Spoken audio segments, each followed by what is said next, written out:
A very very warm good morning to all of you. I hope आप सभी बहुत बढ़िया हैं।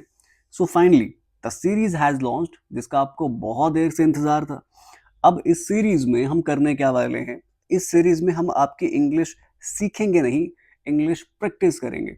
एंड प्रैक्टिस कैसे करेंगे? We will do what? We will do daily 20 to 30 questions. और हर इन 20 to 30 क्वेश्चंस में क्या करेंगे? डिफरेंट डिफरेंट नए नए कंसेप्ट सीखेंगे। जब आप एग्जाम देने जाओगे ना, तो वहां पे ऐसा होगा कि आपको क्वेश्चंस में आंसर दिखना बहुत अच्छे शुरू हो जाएंगे, है ना?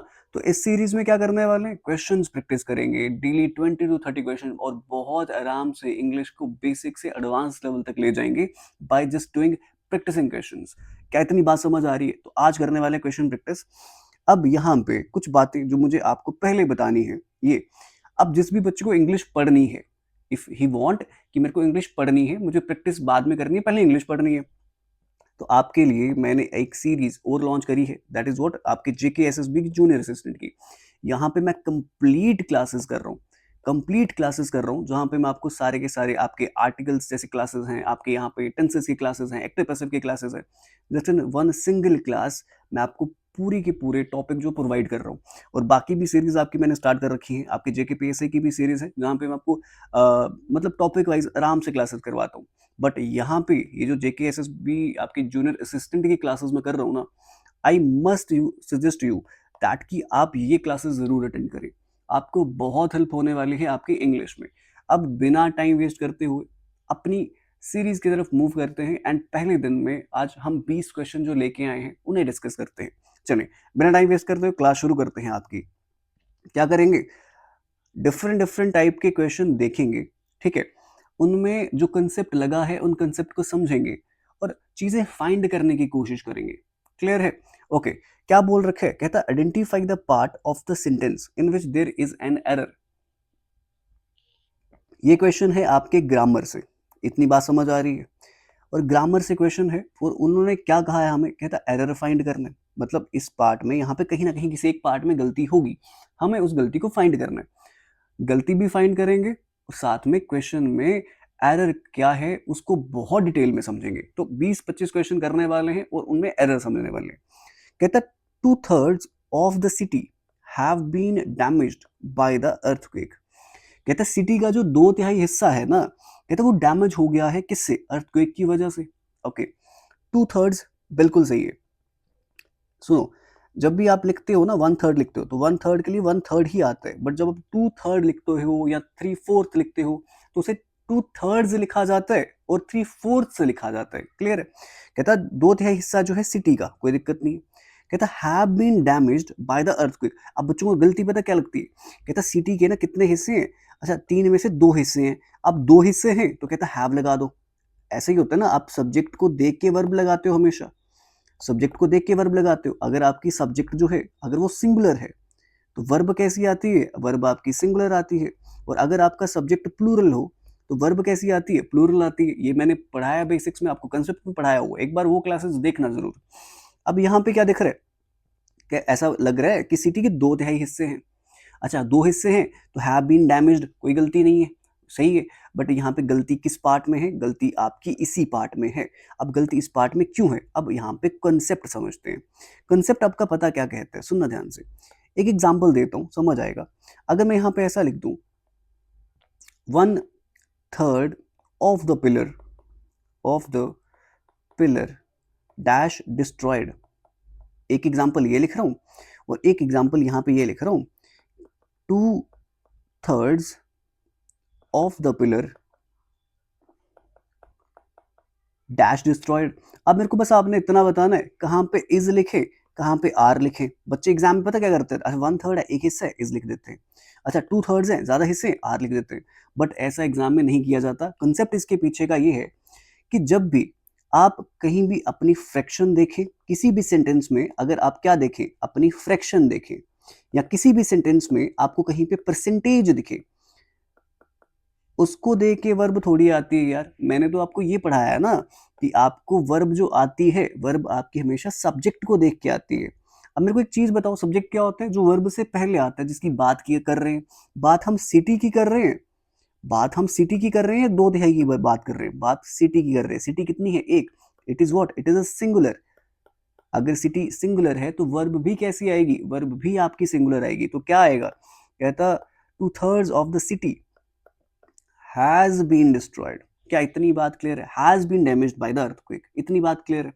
कभी भी एग्जाम में जाओगे, कहीं पे परसेंटेज दिखेगी, कहीं पे फ्रैक्शन दिखेगा, उसको देख के वर्ब नहीं आएगी, वर्ब उसको देख के आएगी जो एक्चुअल सब्जेक्ट है। वहां पे सिटी की बात की जा रही है।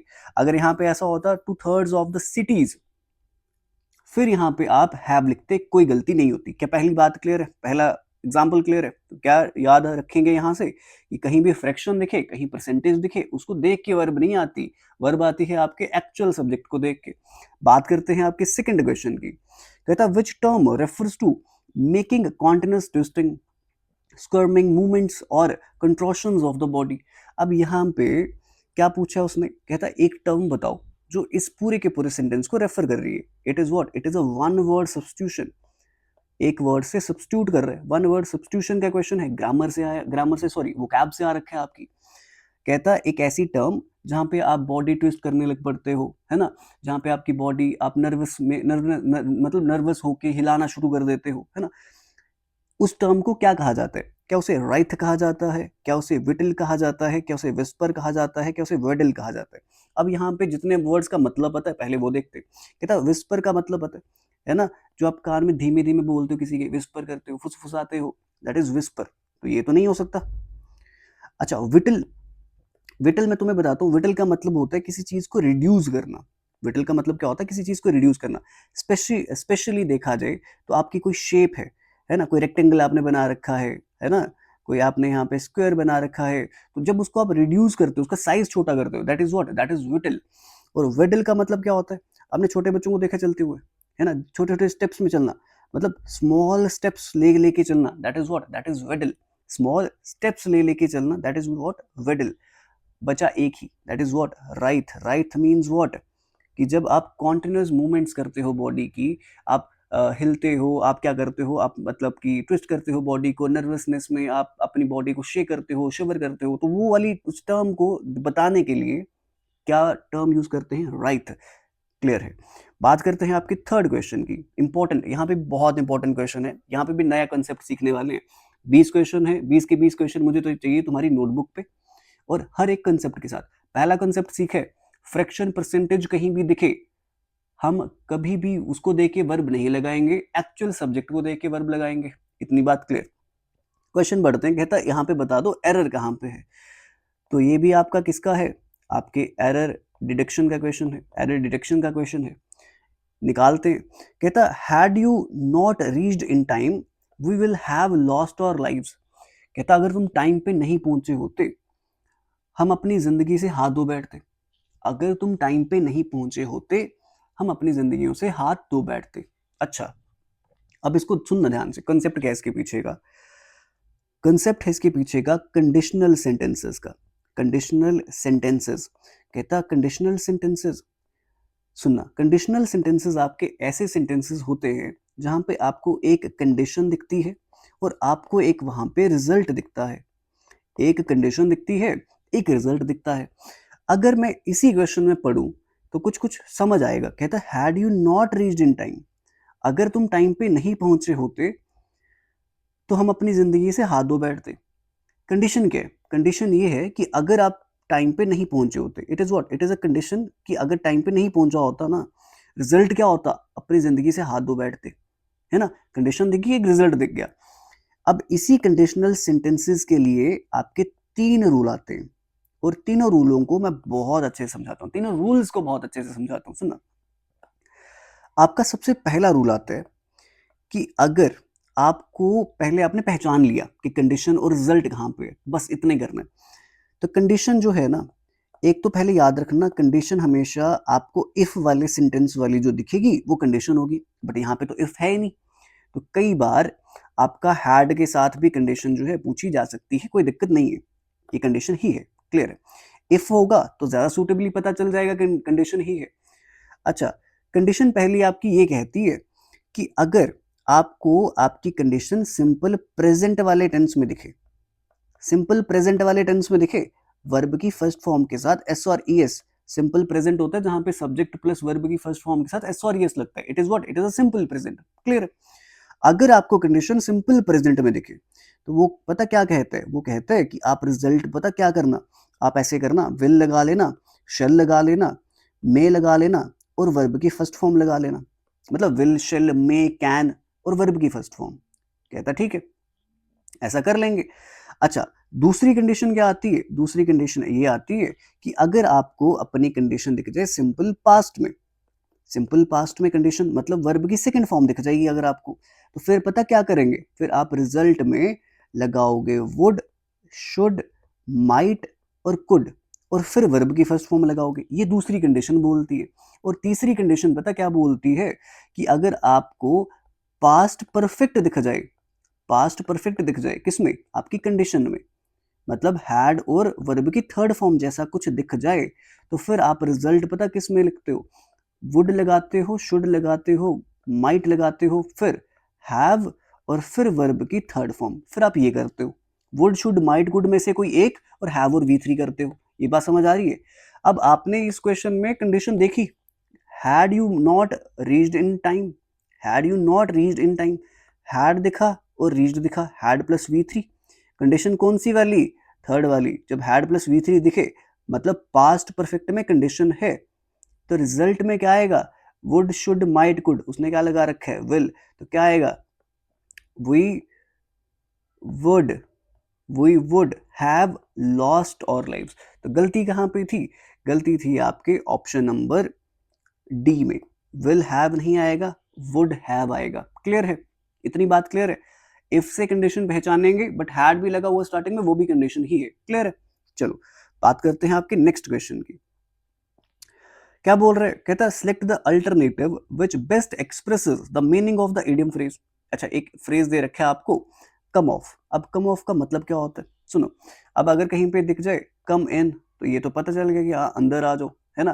कहीं पे ये लिखा दिख जाता कि कम डाउन, तो ये मतलब ऐसा हो सकता है कि जब कोई चीज नीचे गिर रही है ना, फॉल डाउन, कोई चीज नीचे गिर रही है या कोई चीज कोलैप्स कर रही है, तो आप लिख दोगे कम डाउन। जैसे ट्री केम डाउन, है ना, a tree came down and hit on the head, है ना, कुछ भी बोल सकते हो। तो ये वाले फ्रेजल वर्ब्स का मतलब तो पता है, बट कम ऑफ जो फ्रेजल वर्ब है इसका मतलब क्या है? पास आना? नहीं। किसी को याद करना? नहीं। फॉल डाउन, फॉल डाउन का तो देख लिया, कम डाउन। इसका मतलब होता है टू हैपन एज प्लान, मतलब कि कोई चीज कैसे उभर के आई है ना। टू हैपन एज प्लान मतलब जैसे प्लान किया था, दैट थिंग केम ऑफ, मतलब जिस तरीके से प्लान करा था, हमने प्रैक्टिस करी थी क्वेश्चंस की, एंड हुआ क्या, एंड में हमें रिजल्ट भी वैसा मिला। थिंग्स टर्न टू लाइक कि केम ऑफ, कैसे केम ऑफ, मतलब कि रिजल्ट एक्सपेक्टेड मिले वैसे। समझ आ रही है? तो came off is what, to happen as planned, जैसा प्लान करा वैसा ही रिजल्ट मिला। ओके, बात करते हैं आपकी नेक्स्ट। अब ये पूछा गया उसने, कहता select the correct alternative from the options which best expresses the meaning of the given word. मतलब आपको इसका सिनोनिम बताना है, मतलब प्रॉपर वही वर्ड का मतलब बताना है जो यहाँ पे दे रखा है। वर्ड है प्रोफाउंड। प्रोफाउंड का मतलब पता क्या होता है? प्रोफाउंड का मतलब होता है बहुत डीप। जैसे बोलूं मैं यहाँ पे कि I have profound knowledge of English, means मेरे को बहुत डीप नॉलेज है, मुझे बहुत गहरी नॉलेज है इंग्लिश की, बहुत ज्यादा नॉलेज है, बहुत प्रोफाउंड, बहुत ज्यादा, है ना। बाउंडलेस इज व्हाट, बिना बाउंड्री के। अच्छा, ठीक लग रहा है। स्कार्स इज व्हाट, जब कोई चीज की बहुत कमी हो जाती है। स्कार्सिटी ऑफ वाटर मीन्स पानी की बहुत कमी है। शैलो क्या, शैलो इज व्हाट, मतलब डीप नहीं है, शैलो है, ऊपर ऊपर से है ना, गहरा नहीं है उतना। अब एक आता है फैथमलेस। फैथमलेस इज होता है कि बेस, जिसका बेस ही नहीं है, जो बहुत डेप्थ में है, जो बहुत डीप है। सबसे सुटेबल प्रोफाउंड का है फैथमलेस। बाउंडलेस होता है कि बिना बाउंड्री के, but profound means what, deep, बहुत डीप नॉलेज। तो fathomless is the suitable answer. Clear है? आगे चलते हैं। ओके, इंपॉर्टेंट वर्ड है। अब ये मिसस्पेल्ड वर्ड भी आपके एग्जाम में आते हैं।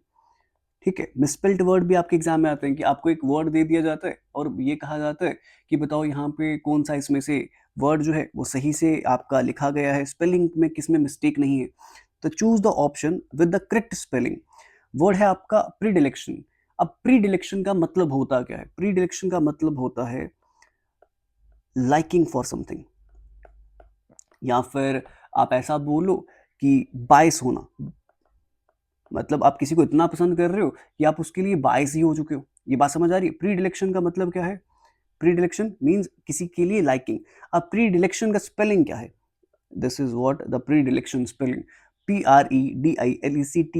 और ये जितने भी स्पेलिंग आपको दिख रहे हैं ये सारे के सारे गलत है। Predilection is what? Liking for something. मतलब कि जैसे मेरी पढ़ाने को लेके प्रीडिलेक्शन जो है सबको पता है। मतलब कि मैं पढ़ाने के लिए कितना पसंद करता हूँ, पढ़ाना कितना पसंद करता हूँ, वो सबको पता है। तो प्रीडिलेक्शन ऑफ व्हाट? लाइकिंग। अच्छा, बात करते हैं आपकी नेक्स्ट क्वेश्चन की। कहता find the part of the given sentence that has an error. Okay, मतलब आपको क्या करना है, यहाँ पे आपको एक सेंटेंस दे रखा है और किस पार्ट में एरर है आपको ये बताना है। कहता snow was falling light when everyone was leaving church. थोड़ा थोड़ा सा अच्छा तो लग रहा है सुन के, सुनना। कहता स्नो वॉज फॉलिंग, स्नो गिर रही थी, लाइट, लाइट गिर रही थी। कुछ कुछ गलती लग रही है यहाँ पे, कुछ गलती लग रही है। जब सभी एवरीवन वाज लीविंग चर्च, जब सारे के सारे चर्च छोड़ रहे थे तो तब स्नो गिर रही थी, लाइट। कुछ ऐसा नहीं बोलना चाहता वो कि स्नो जो है वो स्लोली स्लोली गिर रही थी, धीरे धीरे गिर रही थी, है ना, थोड़ी थोड़ी स्नो गिर रही थी। जब सारे चर्च छोड़ के गए तो स्नो थोड़ी थोड़ी गिर रही थी, कुछ ऐसा बोलना चाहता है। मतलब लाइट में गलती है, और लाइट में गलती पता क्या है, सुनना ध्यान से। कहता snow was falling, it is what? It is a verb. और वर्ब को जो मॉडिफाई करता है ना, वर्ब को मॉडिफाई करता है आपका एडवर्ब। वर्ब को मॉडिफाई पता कौन करता है? एडवर्ब करता है। आपको एडवर्ब यूज करना है। स्नो वॉज फॉलिंग, कैसे गिर रही थी? गिर तो रही थी बट गिर कैसे रही थी? मैं यहाँ पे लिखूं ही रन्स, भागता तो है बट भागता कैसे? He runs fast. तो मैंने वर्ब को मॉडिफाई करा, बट वर्ड किस वर्ड ने मॉडिफाई करे? इस फास्ट ने। It is what? It is adverb. वैसे ही कहता स्नो गिर रही थी, गिर रही थी, काम था, एक्शन था, गिर रही थी, बट गिर कैसे रही थी? कहता धीरे धीरे। तो इसको कैसे लिखा जाएगा? लाइटली। तो इतना याद रखना, जो भी वर्ब को मॉडिफाई करता है दैट इज एडवर्ब। एक बार देख लेना ढंग से कि एडवर्ब ही मॉडिफाई कर रहा है क्या, तभी लगाना। तो ऑप्शन नंबर सेकंड जहां पे आपकी गलती थी। क्लियर है? ओके, मूव करते हैं नेक्स्ट क्वेश्चन की तरफ। कहता है in the following questions choose the word opposite meaning बताना है। अब आपको यहाँ पे ऑपोजिट मीन्स व्हाट? एंटोनिम बताना है। वर्ड क्या है? कंडेम। कंडेम का मतलब पता क्या होता है? कंप्लेन करना। अच्छा, कंप्लेन करना। किसी को क्रिटिसाइज करना। अच्छा, क्रिटिसाइज करना। किसी को कास्टिगेट करना। कास्टिगेट करना। किसी को रेप्रीमांड करना। किसी को रेप्रीमांड करना। सबका क्या है मतलब है? कंप्लेन करना, क्रिटिसाइज करना, किसी को बुरा भला कहना। समझ रहे हो? कंडेम का मतलब ये है। तो कास्टिगेट तो इसका क्या आ गया? इसका सिनोनिम आ गया। उसने पूछा क्या है? उसने तो पूछ रखे हमसे ऑपोजिट वर्ड। Opposite word. अच्छा, स्ट्रट क्या होता है? Strut is what? जब आप बहुत प्राउडी होते हो, बहुत प्राउड में चलते हो, स्ट्रट। कमांड, किसी को ऑर्डर दे रहे हो, तो ये भी नहीं लग रहा। बस एक ही बचा जो इसका उल्टा है, दैट इज व्हाट? कमेंड। याद रखना, commend is what? To praise someone. आप किसी की प्रेज कर रहे हो, इसका मतलब होता है कमेंड करना। ठीक है? किसी को ऐसा समझ लो कि किसी की तारीफ कर रहे हो, commend. Condemn is what? To criticize someone, but commend is what? To praise someone, applaud someone. बात समझ आ रही है? It is what? इसका उल्टा है, एंटोनिम है। Commend is what? किसी की प्रेज करना, अपलॉड करना। ओके, कहता he was very exhausted dash he did not stop working. जब भी आपको कॉन्ट्राडिक्टरी सेंटेंसेस दिखते हैं ना, कॉन्ट्राडिक्टरी सेंटेंसेस दिखते हैं ना, तब आप एक ही अपना कंजक्शन यूज करते हैं, दैट इज बट। ठीक है? कहता ही वॉज वेरी एग्जॉस्टेड, कहता बहुत एग्जॉस्टेड है, बहुत एग्जॉस्टेड थी, फिर भी, फिर भी उसने काम करना बंद नहीं करा। एंड तब लगता है जब आपके कॉन्ट्राडिक्टरी सेंटेंसेस नहीं होते कि ऐसा था, सिमिलर सेंटेंसेस होते हैं ना, तब एंड लगते हैं कि राम एंड श्याम ऐसा कुछ आ गया है ना, he is intelligent and he is lucky. तो मतलब कुछ भी बोल दो, सिमिलर। बट जब आपके कैसे कंपैरिजन वाले हैं तब क्या करते हैं? तब यूज करेंगे बट। और अनलेस और इफ तो यहाँ पे बिल्कुल सूटेबल नहीं है। कहता ही बहुत एग्जॉस्टेड था, बट फिर भी उसने काम करना बंद नहीं करा। इसके अलावा भी उसने काम करना बंद नहीं करा। अच्छा, ही विल नॉट कम। आपको एक अल्टरनेटिव बताना है कि इस जगह पे कौन सा फ्रेज यूज करना है आपने। इस जगह पे आप कौन सा फ्रेज यूज करेंगे, अब ये देखते हैं, सुनना ध्यान से। कहता ही विल नॉट कम, वो नहीं आएगा। आई डोंट थिंक, वो नहीं आएगा, मैं नहीं सोचता। नहीं, वो नहीं आएगा, शायद सोचता हूं, नहीं। वो नहीं आएगा, ही विल नॉट कम, वो नहीं आएगा, मैं सोचता था। सबसे सूटेबल है, यहाँ पे प्रेजेंट टाइम की बात करी जा रही है, कहता ही विल नॉट कम, वो नहीं आएगा। आई थिंक, मैं सोचता हूँ वो नहीं आएगा। मतलब प्रेजेंट, जब प्रेजेंट ऐसा सबसे ज्यादा सूटेबल क्या लग रहा है, आप प्रेजेंट टर्म्स की बात कर रहे हो यहाँ पे, मैं ऐसा सोचता हूँ वो नहीं आएगा, तो आई थिंक। अब यहाँ पे कंडीशन बताता हूँ, सुनना ध्यान से, ये एक छोटा सा कंसेप्ट समझाता हूँ, ये समझ आ जाए। मैं एक एग्जांपल लिख रहा हूँ यहाँ पे, after she returns from Delhi, give me 1 second, after she returns from Delhi, I will go to meet her. अब सुनना, यहाँ पे एग्जाम्पल पता क्या दिख रही है, कहता जब वो दिल्ली से आएगी मैं उससे मिलने जाऊंगा। एग्जाम्पल दिख रही है। अब यहाँ पे ना, ये मैंने एग्जाम्पल बिल्कुल सही देख रखी है, यहाँ पे कोई गलती नहीं है। बट अगर मैं पूछता ना यहाँ पे गलती बताओ, आप पता क्या करते, अब after she will return from Delhi, जब वो दिल्ली से आएगी, सर आई नहीं है तो आना है उसने, तो फ्यूचर लिख देते, she will return from Delhi, I will go to meet her. एक चीज हमेशा याद रखना, जब भी आपके फ्यूचर में आपको दो एक्शन दिखे, जैसे वो दिल्ली से आएगी एक एक्शन, और मैं उससे मिलने जाऊंगा दूसरा एक्शन, बट यहां पे ये दोनों एक्शन अभी हुए नहीं है, अभी होने हैं। जब वो दिल्ली से आएगी, अभी आई नहीं है, अभी फ्यूचर में आना है उसने, ठीक है, मैं उसे मिलने गया नहीं हूं, मैं उसे फ्यूचर में मिलने जाऊंगा। तब क्या होता है ना, जो एक्शन पहले होता है उसे सिंपल प्रेजेंट में लिखते हैं, उसे सिंपल प्रेजेंट टेंस का यूज करके लिखते हैं। After she returns from Delhi, जब वो दिल्ली से आएगी, पहले वो दिल्ली से आएगी, मैंने लिखा सिंपल प्रेजेंट। मैं उससे मिलने जाऊंगा, मैंने लिखा सिंपल फ्यूचर। इतनी बात क्लियर है, तो ये याद रखना। तो he will not come, I think, मैं सोचता हूँ वो नहीं आएगा, तो सबसे सूटेबल यही है आपका। चलें आगे। ओके, बात करते हैं नेक्स्ट क्वेश्चन की। कहता select the most appropriate option to fill in the blank. अब ब्लैंक में सबसे सूटेबल ऑप्शन फिल करना है, तो इतने इजी क्वेश्चन भी कई बार एग्जाम में आपको देखने को मिलते हैं। कहता द गेम इन्वॉल्व्ड, गेम में था क्या, whispering some words dash in the partners ears. अब कान में विस्पर करने, धीरे धीरे बोलने, विस्पर करने धीरे धीरे बोलते हैं। अब चिल्ला चिल्ला के तो बोलोगे नहीं, वास्टली बहुत जोर से बोलने थे, वास्टली बोलने थे, बढ़ा चढ़ा के बोलने थे नहीं, लार्जली नहीं, वाइडली नहीं, सॉफ्टली। सिंपल था, बहुत सिंपल क्वेश्चन, कई बार तो ऐसे फिलअप भी आ जाते हैं। ओके, इडियम फ्रेज है, इसका मतलब जानते हैं। कहता है select the most appropriate option that can substitute the underline word in the given idiom.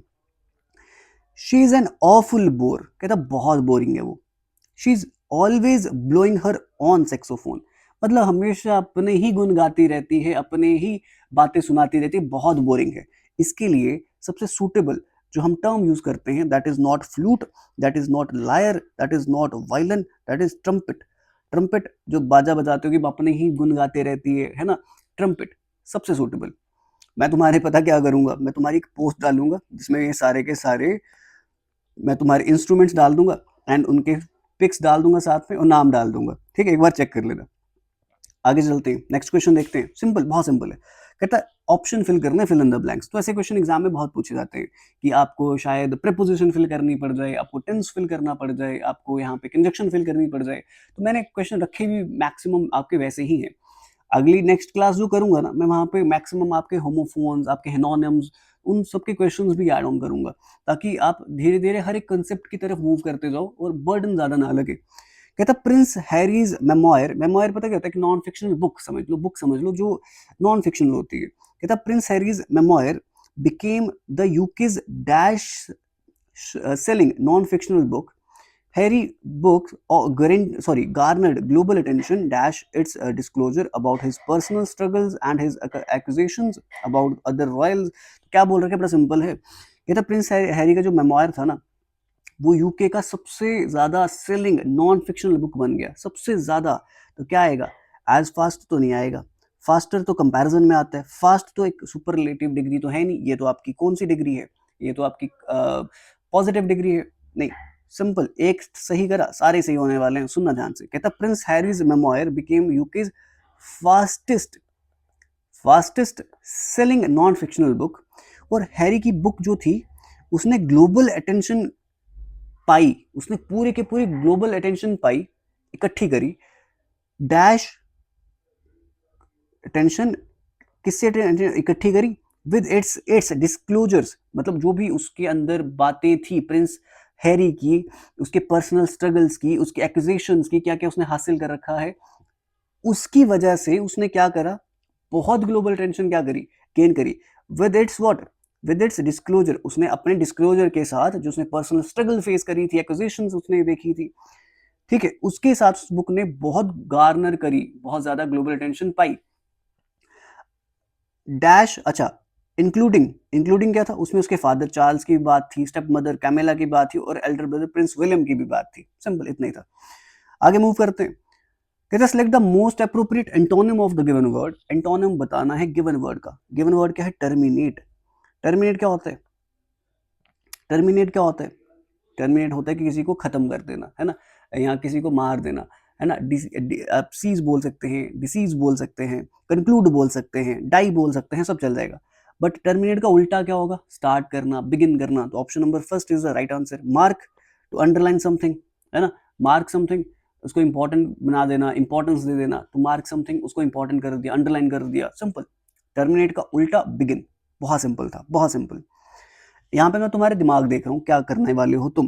कहता select the most appropriate synonym जो यहाँ पे आने वाले। कहता वेदर जो है आउटसाइड द रेस्टोरेंट बहुत ज्यादा डैश है, so I order a frigid dessert. Frigid is what, cold.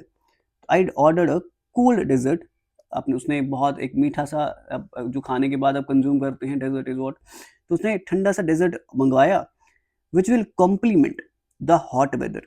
अब यहाँ पे द वेदर बोल रहे हैं, और रेस्टोरेंट के बाहर बहुत ज्यादा बाल्मी है, बहुत ज्यादा वार्म है, स्पाइसी है, चॉकलेट है। तो पहले तो ये सारे निकाल दो, ये तो नहीं आएगा।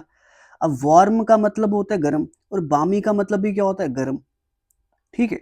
बट बामी का मतलब ये होता है कि प्लीजेंट वाला वार्म, बहुत प्लीजेंट है, हल्का हल्का गर्म। बट वार्म का मतलब है बहुत ज्यादा गर्म।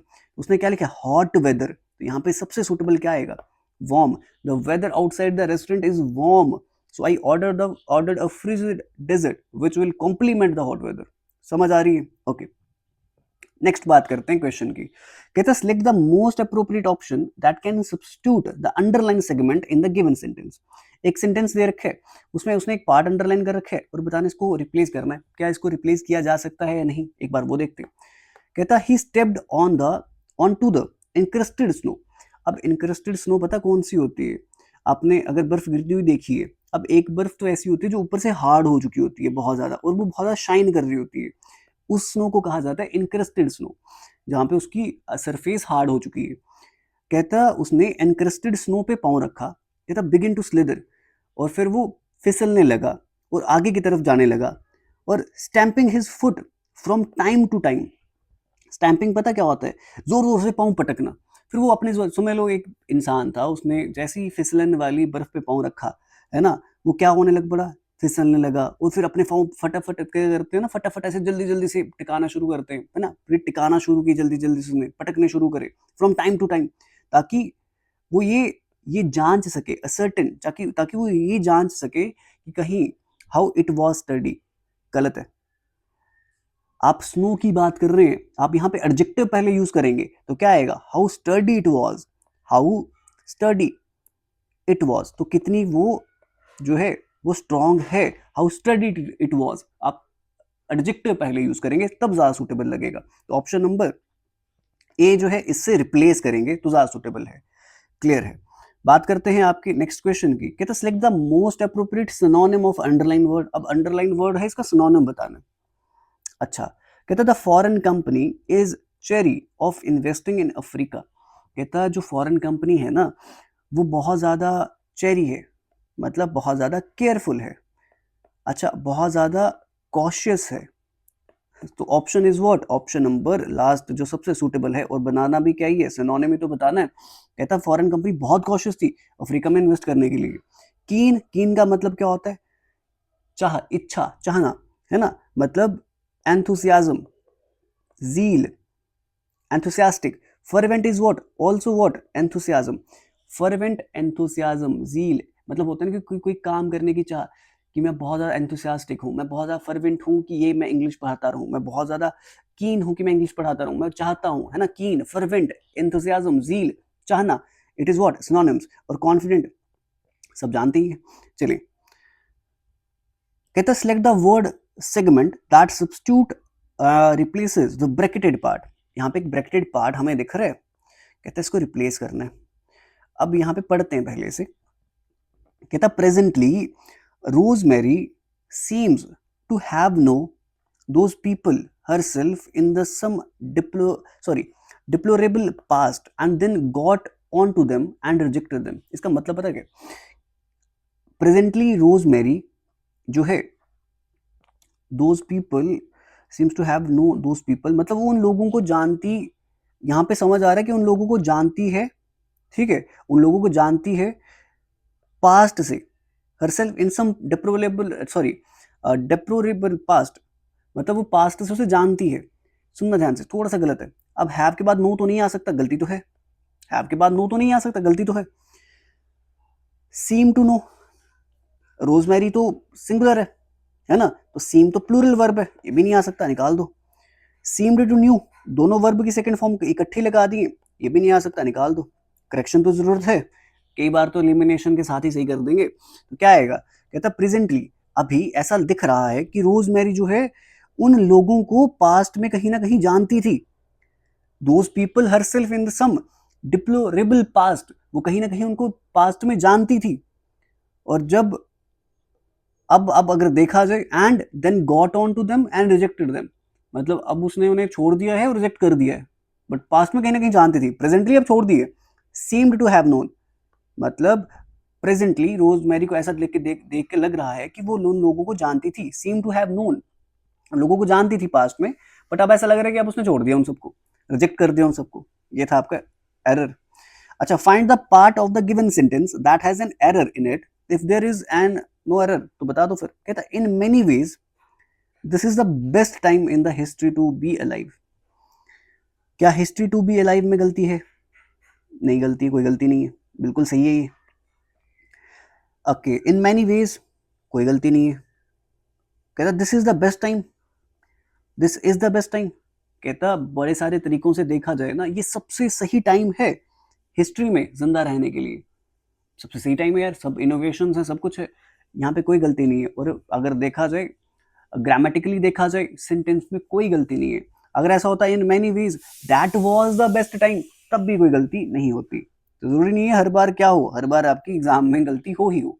अच्छा, इनकरेक्टली स्पेल्ड वर्ड बताना है कौन सा। कहता Manu believed that the king was the head of all justice and his chief objective was to protect people from invaders। कहता मनु ये बिलीव करती थी, ये करता था कि जो किंग जो है वो हेड होता है, सबसे मतलब पूरे जस्टिस जो देने वाला उसका हेड होता है, और उसका चीफ ऑब्जेक्टिव ये होता है कि लोगों को बचाना, पीपल को बचाना बाहरी इन्वेडर से, जो बाहर से अटैक करते हैं उनसे बचाना।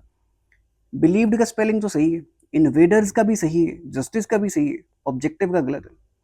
ऑब्जेक्टिव का क्या स्पेलिंग है? TIV not ITV। क्लियर है, सिंपल। ये थी आपकी मे बी आज की क्लास।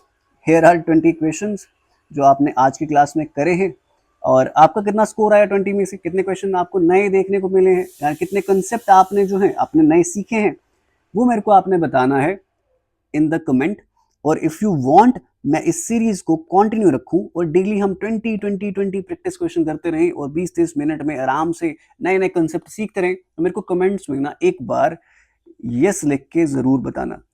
से yes in the comments if you want कि हम इस सीरीज को कंटिन्यू रखें जब तक आपका एग्जाम नहीं आ जाता। और रही बाकी बात, तो जिसको भी इंग्लिश पढ़नी है, मतलब प्रॉपर पढ़नी है, एंड वो चाहता है कि प्रॉपर पढ़ के फिर मैं जाके आपका एग्जाम दूं, मैं फाइनली लास्ट में ये सजेस्ट कर रहा हूँ जेके एसएसबी के जूनियर असिस्टेंट में जो पढ़ाया जा रहा है ना आपको, एक बार प्लीज उसे जाके देखना, वहां से अच्छी video you will never get anyone anywhere. Simple, कभी कहीं नहीं मिलेंगी तुम्हें। फिलहाल जम्मू में तो कहीं नहीं मिलेंगी। ठीक है, फिलहाल आज के लिए इतना रखते हैं। Thank you.